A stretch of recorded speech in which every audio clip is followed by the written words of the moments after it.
Tentunya pasti lu pernah dengar kalau misalnya kenapa banyak cewek yang mau jadi LC atau orang yang jadi penghibur di malam hari, cuy. Mau itu di clubbing atau nggak mungkin micet segala macamnya. Dan tentunya mereka itu bukan tanpa alasan menjadi hal kayak gitu.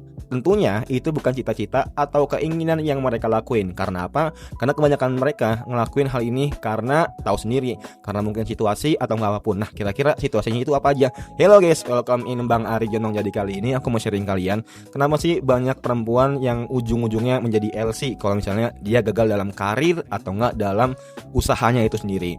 Yang pertama tentunya faktor ekonomi. Nah, tentunya faktor ekonomi ini paling sering menjadi alasan. Karena apa? Karena keterbatasan pekerjaan, tanggung jawab menafkahi keluarga, dan juga pendapatan di pekerjaannya itu dianggap terlalu kecil. Karena mereka itu merasa menjadi LC itu pendapatannya itu banyak, dapat simpanan, dan juga ya bisa dibilang dapat dari om-om segala macamnya lah. Yang kedua tentunya tekanan lingkungan dan pergaulan. Nah, orang yang sebelumnya itu alim, solehah segala macamnya, kenapa tiba-tiba bisa jadi LC atau nggak apa? Karena lingkungan yang mendukung dan mensupportnya.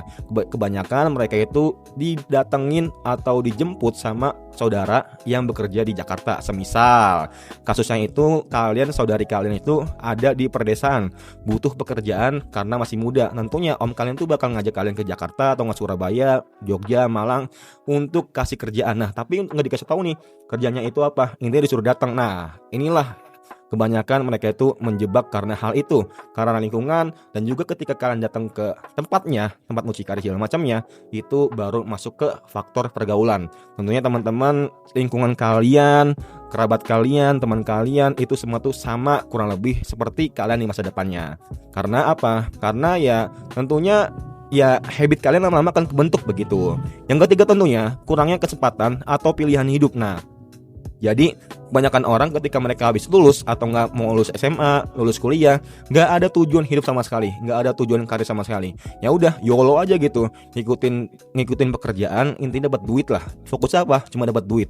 Nggak fokus untuk ngembangin ilmu, nggak fokus untuk belajar, nggak fokus untuk apapun itu. Taunya cuman butuh duit.